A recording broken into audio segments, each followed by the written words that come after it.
We're going to talk about communication and the way that as people in relationship, we all have different patterns of communication, but there's certain qualities of our communications that we can take notice of, and it can give us insight and support us in having healthier connections with each other.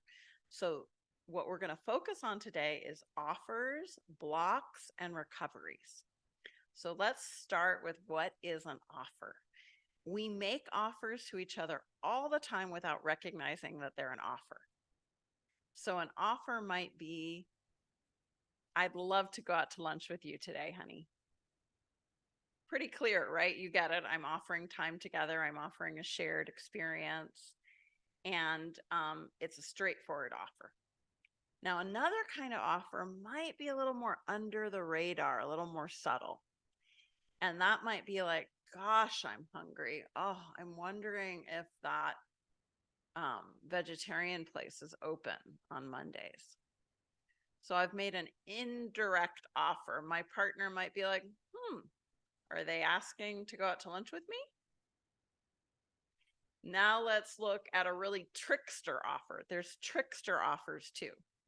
A trickster offer might be, does this dress look bad on me? So you can see they're hinting, you could call that like a hint for a compliment offer, but it's basically a person is fearful to come right out with the offer. So what they want is maybe they just want a sincere opinion, or maybe they want to be seen by their partner, but they're doing this sort of undercover offer. Does this dress make me look bad?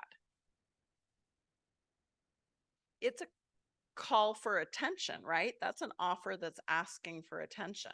Or when it comes to the restaurant example, it could be, oh man, my stomach is growling. And they want their partner to say, oh, do you want to go out to lunch? So it's like the attention grabbing statement that is asking for the partner to make an offer. Okay, so those are three.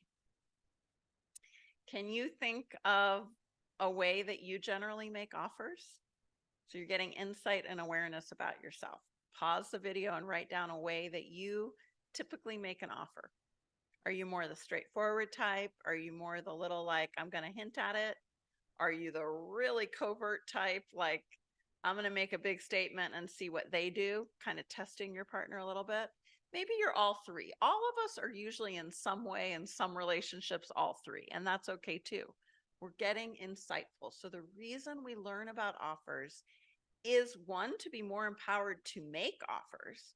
And two, it's to also recognize our partner's offers when they happen. And everyone, our friends, our children, our parents, our colleagues, everyone makes offers. When we become aware that another person is making an offer, we can receive their offer in a more connected way, right? Even if we can't always say yes to an offer, we can acknowledge and appreciate that an offer was made. This will also help you feel more connected in relationships when you're able to realize, oh, my partner just made an offer. It's a good thing. Now let's look at blocks. What happens when someone is rejecting offers could be looked at as a block. Now, a person might be doing this unconsciously. They don't know. Like there's always just those jerks who are doing it consciously. They're blocking offers to get a rise out of you, to start a conflict, and that would be an antagonistic type. So in those situations, you probably need a different kind of support to understand that antagonism. So here we're going to just look at the everyday block, and it's often unconscious. Now, hopefully it's not happening too often, but it happens for all of us and all of us do it. It might be an eye roll. I've been told I can do those eye rolls pretty well. I think maybe it's because I'm originally from Argentina. I don't know, or it's just familial, but I know how to do an eye roll. And we learn these patterns from our families. So nothing wrong with that. We're all we're all a walking history, right? And we learn these patterns. We learn to make offers, sometimes the way a parent did, or a grandparent, or a friend. And we learn to make blocks also. A block can also be a not listening. So that's like the avoidant block. Oh, I didn't even hear what they said. So you probably know your blocks based on what has been told to you by other people as a complaint about you. And I know it's kind of hard to be aware of this. I realize that. But take a moment and see, are there any ways that I have made blocks that my partner or another friend or loved one has shared with me? Have they complained that I'm distracted, or that I roll my eyes, or maybe that I say something oppositional, like a partner says, gosh, I'm hungry. And the direct blocker will say something like, well, that doesn't make sense. We just had breakfast. So that's that kind of argumentative block.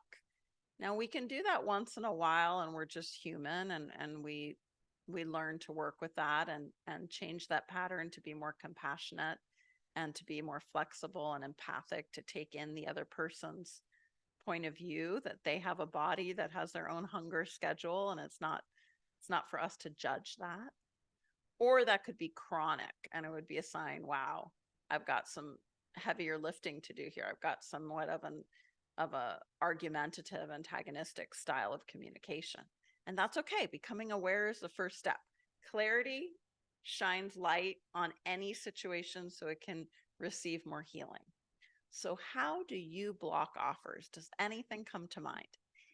And I want you to know, it might not come to mind today. It might be that as you listen to this lesson, you then start to notice ways that you block communication, or the way your partner does, or that you block offers rather. So just be aware. One of the reasons we're learning this is so that we can make healthier offers, and we can reduce or eliminate blocking.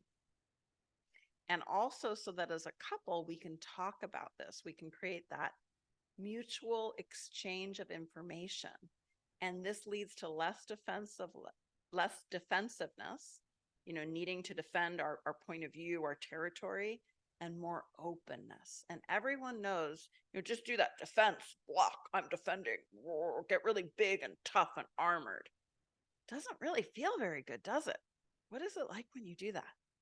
Now do open. Okay, I'm open. I'm available. Wow.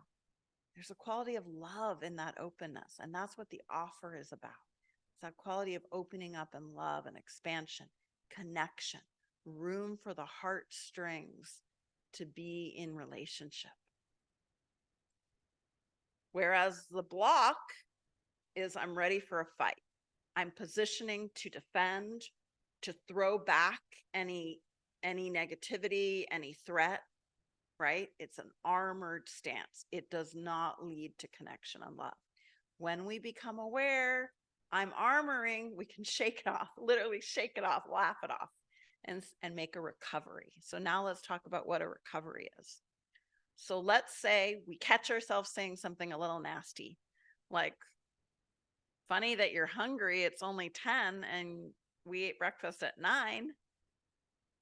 And then we go, oh shoot, that was a block. That's a pretty aggressive block too. And we can immediately say, hey, I'm sorry, that was not cool of me. I hear you that you're hungry. Something must be going on, and that's totally valid. Let's go get a snack together. So when we make a recovery, it could be an honest apology. Just, I'm sorry, that was nasty. That was not cool that I did that. I'm sorry. A sorry that is straightforward, honest, and takes responsibility is the best kind of apology. It could be an apology that comes with an offer, like, let's go get you something good to eat. What could I make you? That would sort of, that you get how it recovers the connection between you.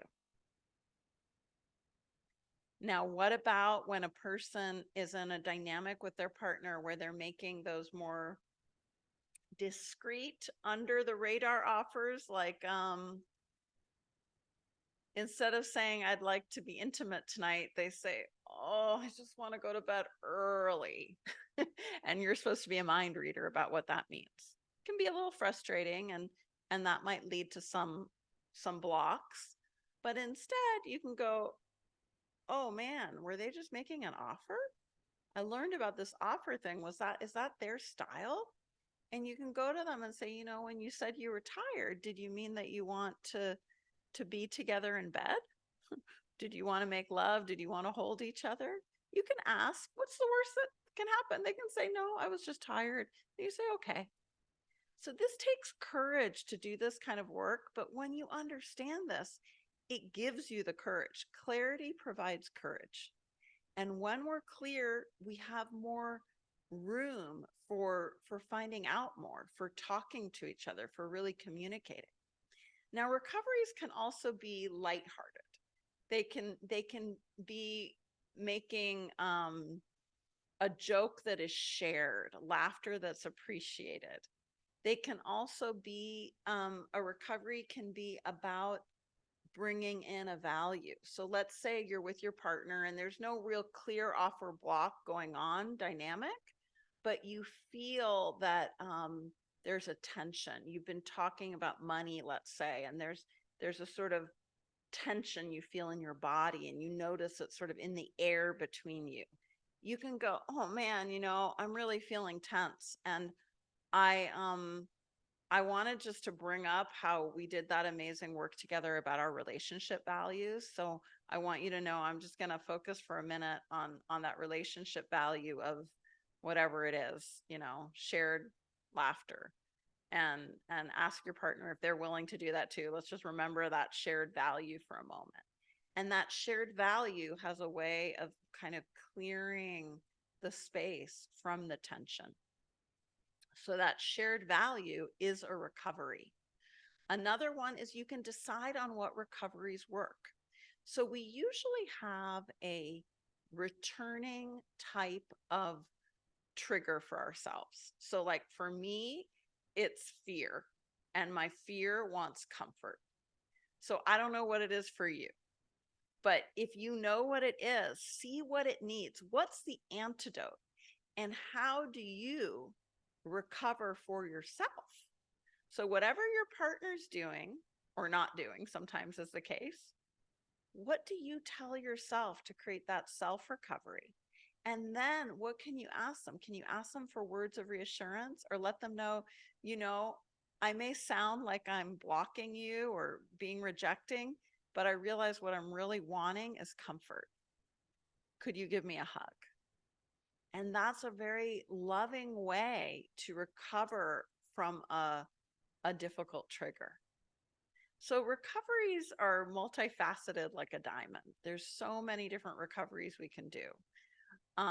You might have something you do together, like play ping pong, or have a cup of tea, and that action is also a recovery. So take a moment now and write down for yourself, what are some of the recoveries you could imagine doing? Can you imagine offering comfort? Can you imagine offering a sincere apology with no but, and, or defensive add on? An apology, just an apology. I am so sorry I did that. Period. That's the importance of an empowered, truthful, compassionate apology, taking responsibility. Can you, are you a more funny person? Can you lighten the mood somehow as a recovery? Can you bring back the conversation or the connection to your values?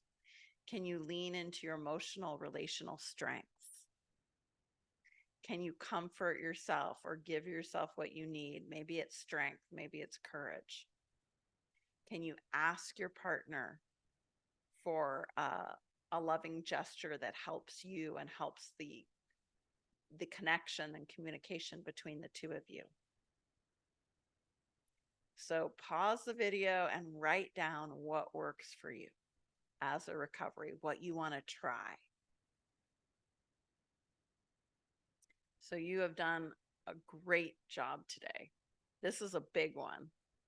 Offers, blocks, and recoveries. Now, I also have a video on playing offer block as a game to make a certain form of offers and blocks more noticeable.